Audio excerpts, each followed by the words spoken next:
Olá, meu amigo, olá, minha amiga, sejam muito bem-vindos a mais uma aula. Essa aula a respeito do tecido nervoso, onde iremos detalhar aí para você esse importante tecido, né? Um dos 4 tecidos fundamentais. Lembrando que os outros são o tecido epitelial, tecido conjuntivo, né? E também o tecido muscular.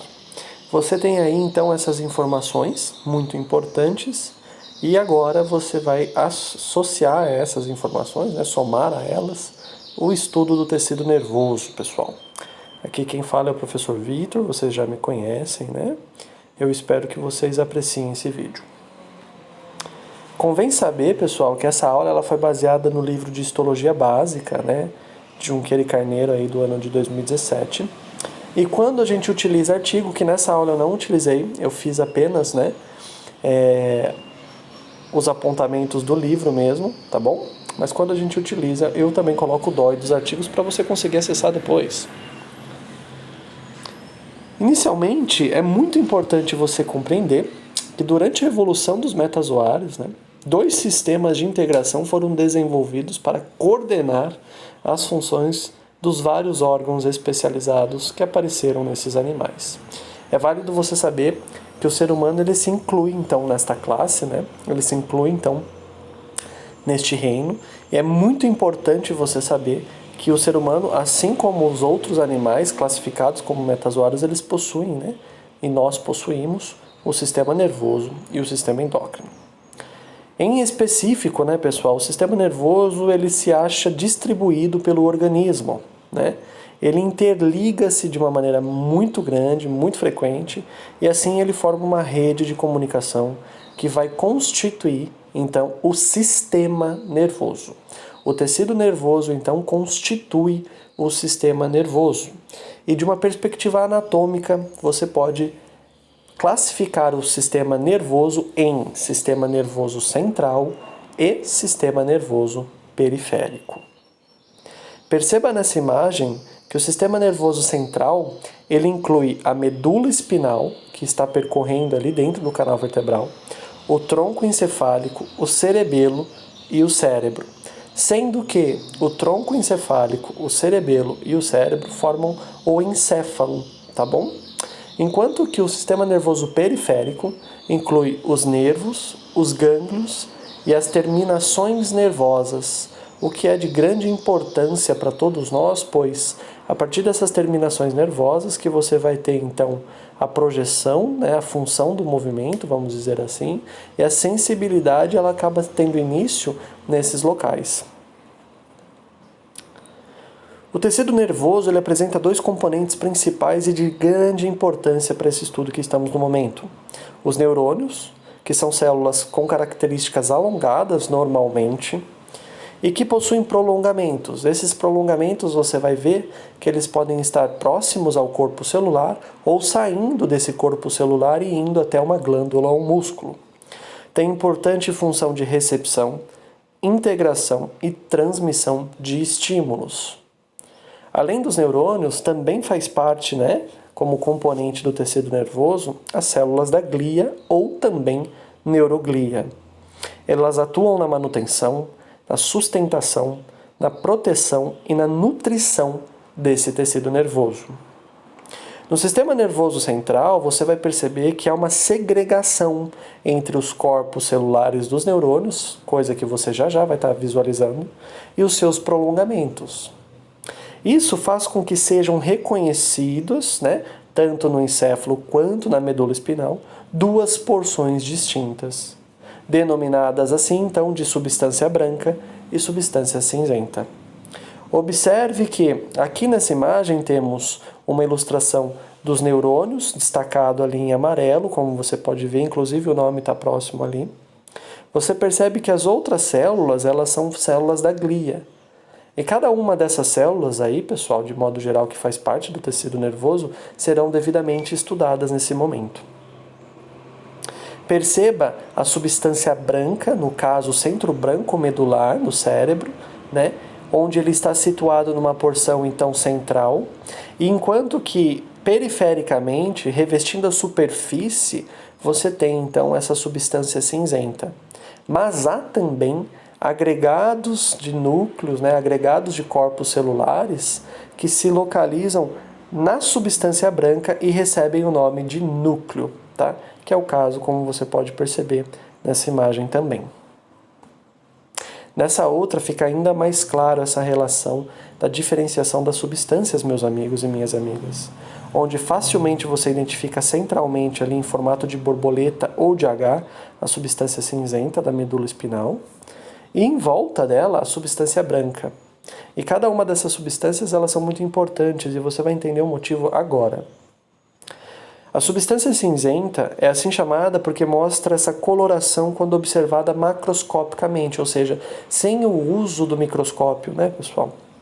Ela é formada principalmente por corpos celulares dos neurônios e das células da glia, contendo também prolongamentos de neurônios, sendo os dendritos ali muito presentes. A substância branca, por sua vez, ela não contém corpos celulares de neurônios e ela é constituída principalmente por prolongamentos dos neurônios que são os axônios e também das células da glia. E você vai identificar que na substância branca há uma grande quantidade de mielina. A mielina, pessoal, é um composto principalmente constituído de esfingolipídios que tem uma função muito importante de facilitar a propagação do estímulo, como você vai ver na sequência. Você vai perceber também que os neurônios, que são as células mais funcionais de uma perspectiva de recepção, transmissão e interpretação de estímulos que a gente tem no nosso corpo, eles têm a propriedade justamente de responder a estímulos e a propagar esses estímulos para outras células, que podem ser outros neurônios ou também uma célula glandular, né? Células epiteliais glandulares, ou também uma célula muscular. Os neurônios eles acabam formando entre si circuitos, esses circuitos corticais, esses circuitos neuronais, esses circuitos de fascículos, eles são extremamente importantes para a transmissão dos estímulos. Você vai perceber que as funções fundamentais do sistema nervoso estão intimamente associadas com as funções executadas pelos neurônios, e é por isso que eles são células extremamente importantes no estudo do tecido nervoso, que é detectar, transmitir, analisar e utilizar informações e organizar e coordenar funções orgânicas.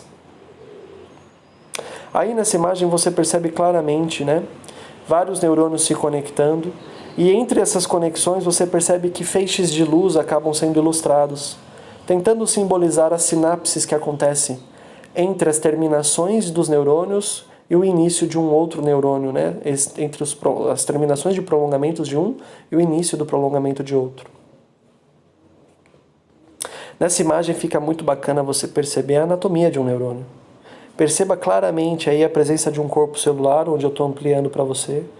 No corpo celular você tem a presença do núcleo dessa célula, e dentro desse núcleo, evidentemente, que você tem o material genético dela, na qual guarda as informações extremamente importantes que irão então viabilizar a síntese de proteínas, que no caso dos neurônios serão principalmente neurotransmissores, que têm funções extremamente importantes para a movimentação, para o comportamento, para os pensamentos, enfim, para várias ordens de cognição, motora e emocionais. Você vai perceber também que nesse caso é um neurônio multipolar, porque os dendritos eles se aproximam de várias formas, de várias maneiras, justamente, né, no corpo celular. E os dendritos são essas prolongações que comunicam um neurônio com o outro.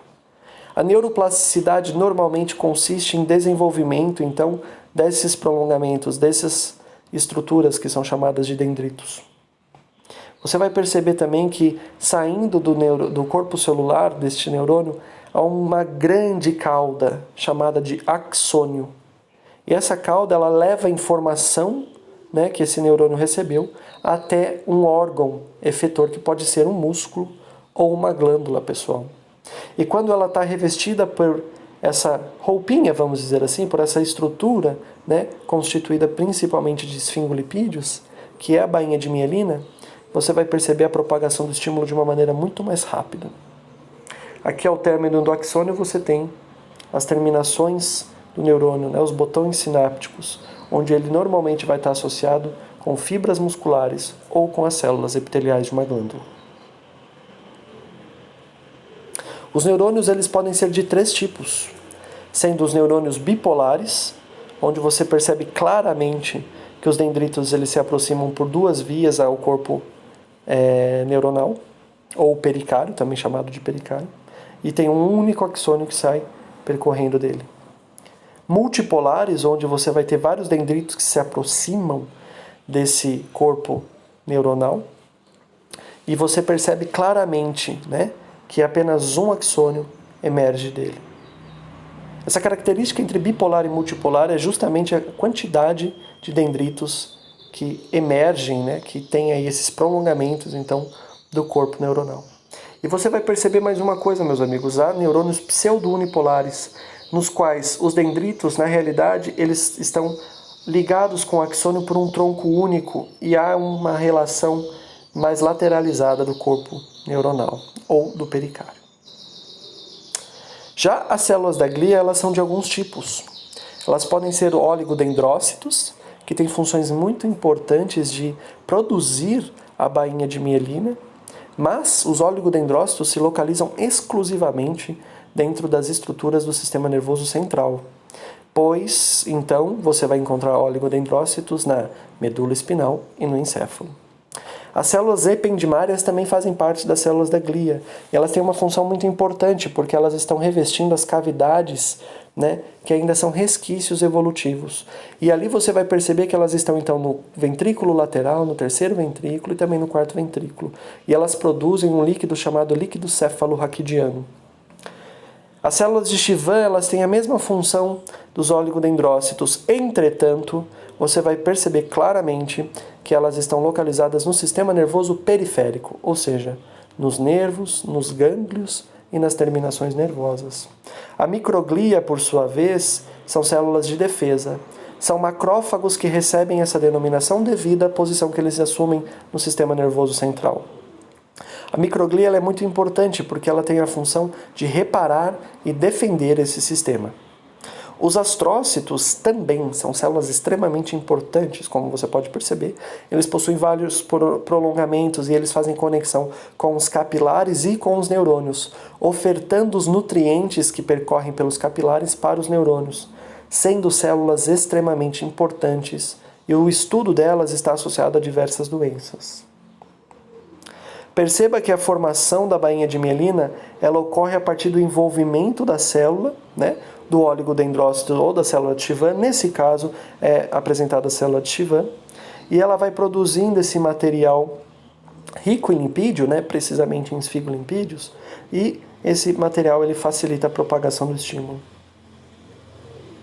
Na próxima aula, galera, teremos o tecido muscular, estudo dos aspectos gerais desse tecido e também utilizaremos essa literatura, o Junqueira e Carneiro, Histologia Básica. Eu agradeço a sua presença, eu agradeço a sua atenção e eu espero encontrá-lo em breve. Forte abraço!